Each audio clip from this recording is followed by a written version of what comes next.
Hello everyone, welcome to Barca News. It is March, what day is it? Oh, it's the 16th.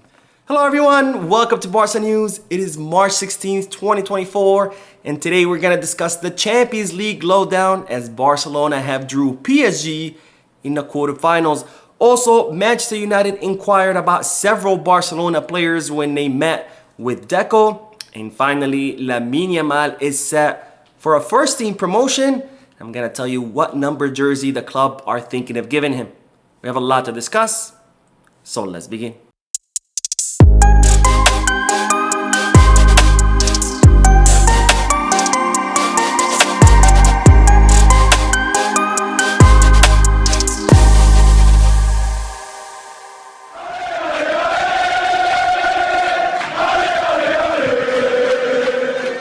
Hello everyone, welcome to the channel. My name is Mo, and I do apologize about not posting any videos yesterday, but I did get to attend a pretty cool event where I got to meet one of the Barcelona legends, Patrick Kluivert. For those of you who don't know who Kluivert is, he's a Dutch center forward that played in Barcelona for 6 seasons during the years 1998 till 2004, and during those years, Patrick Kluivert scored 122 goals and provided 61 assists, making him the 8th highest scorer in the history of Barcelona. Now, you might also know Patrick Kluivert because of his son, Shane Kluivert, who's currently in the Barcelona Academy. And just like his father, he is also a forward. Now, I have to say it was a pretty cool event, and it was really cool to meet a Barcelona legend who was super down to earth and very humble. And once the event ended, it was very late at night. By the time I got home, it was too late to make any videos, but don't worry.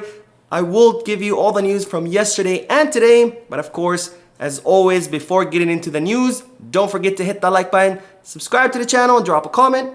All of that helps the channel continue to grow. Now, let's begin by talking about the Champions League, because as you might know by now, since this news was yesterday's news, Barcelona have drew PSG in the quarterfinals of the Champions League.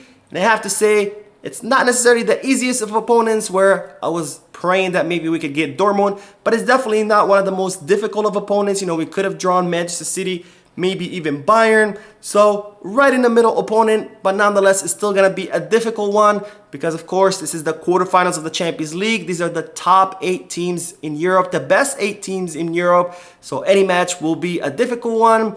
But I do have to say it will be a very interesting match because Xavi Hernandez, the student, will face off against the master, Luis Enrique. Of course, we also have the whole Dembele thing where he turned his back on Barcelona to join PSG. And then, of course, there's always Mbappe, who will be joining Real Madrid next season, or that's at least what they're confirming or they're saying. So it'll definitely be interesting to see Kylian Mbappe facing off against Barcelona one last time as a PSG player, right before he will be facing off Barcelona in the future as a Real Madrid player. Now, Xavi Hernandez did speak about Barcelona's clash against PSG in April during today's press conference ahead of tomorrow's match against Atletico de Madrid. And in regards to drawing PSG, Xavi Hernandez said, "They are one of the toughest opponents we could have played. I know Luis Enrique, his staff, and part of the squad very well. We have the illusion and the hope of making a good quarterfinal. It's time to dream and show that we can compete against one of the best teams in Europe. Maybe they may be favorites, but they are not an easy opponent. We have more Champions League football than them, but their economic power is different. They're not going to beat us in terms of enthusiasm and desire. We'll have to prove it on the pitch. It's very easy to talk. It's a decisive moment in the season. The team is in very good state of confidence. There's still a long way to go before the tie. Hopefully we can get people back. We won't have any more injuries." So Xavi Hernandez highlighting that this match will be, of course, difficult, and I do agree with him. Not so much because PSG themselves as a team, but I think because of Luis Enrique. I'm more afraid of Luis Enrique than I am of PSG themselves, because we all know how able is Luis Enrique as a tactician or as a coach. So I do agree that this will be a difficult match. I am worried about this match again because Luis Enrique, and of course Mbappe, since he is joining Real Madrid next season, he could be extra motivated to prove himself one last time with PSG before heading off to the Madrid-based club. Now, we do have some positives that go in our favor. Of course, we do expect to have all the players healthy by then if no one gets injured. Knock on wood. It's expected that Frankie de Jong, Pedri, Ferran Torres, and Marcos Alonso will all be available for that match. And of course, I think that the players could be maybe more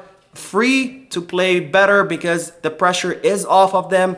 Of course, the target for this season was to reach the quarterfinals. Barcelona have met that target. So I think that takes off some of the pressure off Xavi and the players. So maybe that will help the players enjoy themselves a little bit more on the field. And hopefully that will translate into a better performance. Now, one thing that Barcelona will have to worry about is suspensions, because currently there are 7 players that have received yellow cards in the Champions League.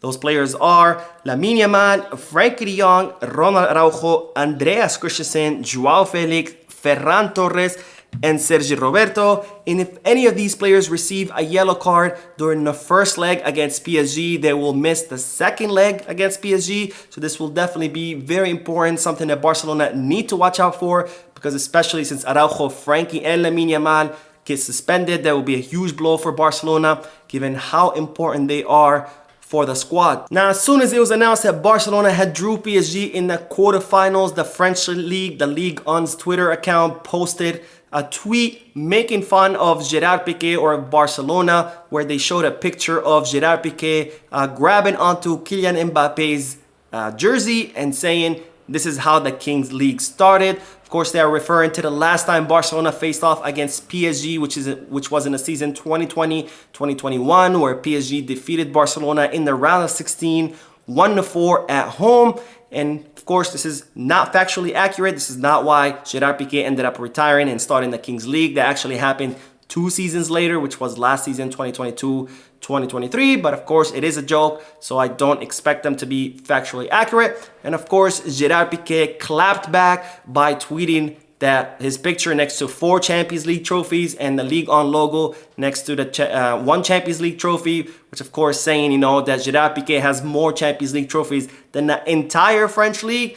And honestly, I don't understand why people keep doing this on Twitter. People always go after Gerard Piqué. He always claps back and he always ends up destroying whoever makes fun of him. So I guess the Ligue 1 have not learned the lesson from past people who have tried to make fun of Gerard Piqué. Now, I'm glad it was Gerard Piqué the one who responded to the Ligue 1. I think Barcelona should stay out of this. They should stay above this. You know, I understand why the Ligue 1 did this. They are an irrelevant league. Hardly anybody watches the league. Nobody cares about that league. So, of course, they're going to have to, you know, make themselves more relevant, get more attention by going after Barcelona, a club that's bigger than the entire French league. So, I'm glad that Barcelona did not respond, because we have to stay above this.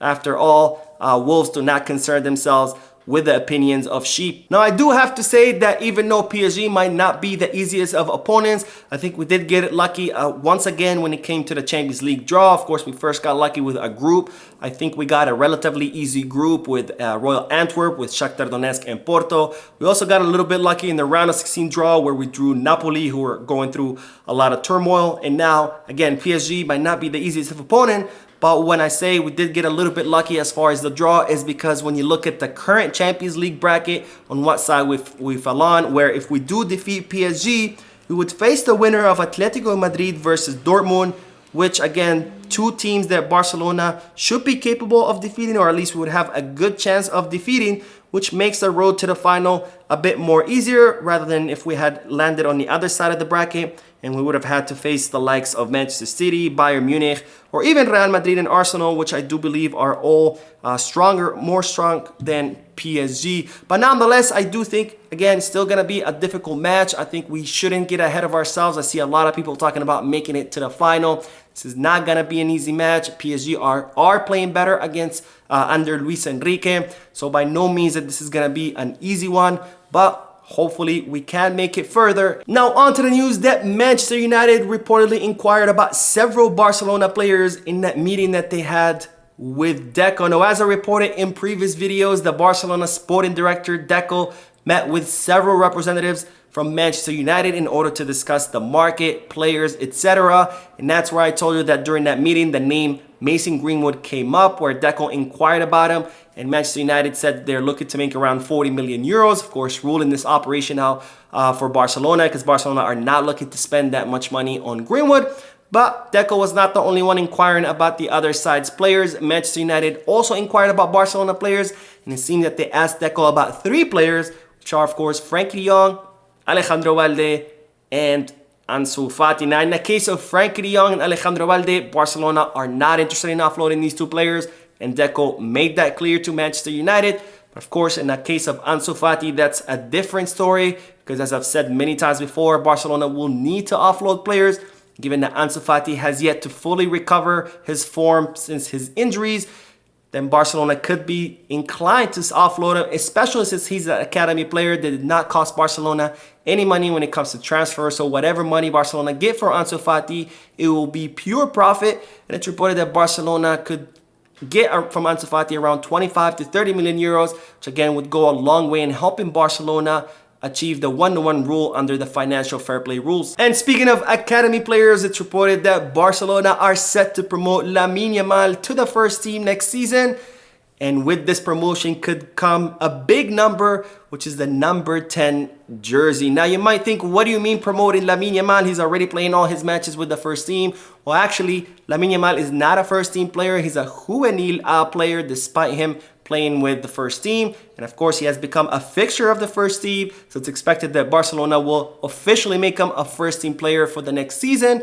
And with this, Barcelona are considering giving him the number 10 jersey, the legendary number 10 jersey, because Barcelona, or many people within Barcelona, believe that Lamine Yamal could be the most deserving of this jersey, given that he's an academy product, given how promising his career is looking, where all the coaches in La Masia have said they haven't seen talent like him since Lionel Messi. And of course, it would be a great marketing strategy because the number 10 jersey with Lamine Yamal named on it could end up selling a lot and generating the clubs a lot of money. Now, of course, there is strong opposition within the club for giving the number 10 to Lamine Yamal because they believe it might be too much pressure for the youngster, especially since he's only 16 years old, especially given the significance of the number 10 jersey, not only in the footballing world, but in the Barcelona world, where the last player who donned that is Lionel Messi himself, the best player in the history of the club and the best player in the history of football. So there is some strong opposition from that. But I personally believe that it's not going to be too much of a burden for Lamine Yamal. After all, he has shown us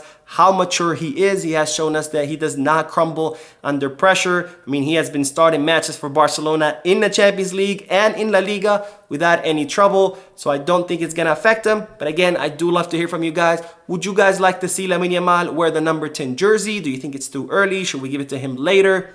Let me know down below. So that is it for today. I hope you enjoyed the video. If you did, please give me a like. Also, I would like to invite all of you to please leave a comment down below, giving me all your thoughts and opinions about all the news that I share with you.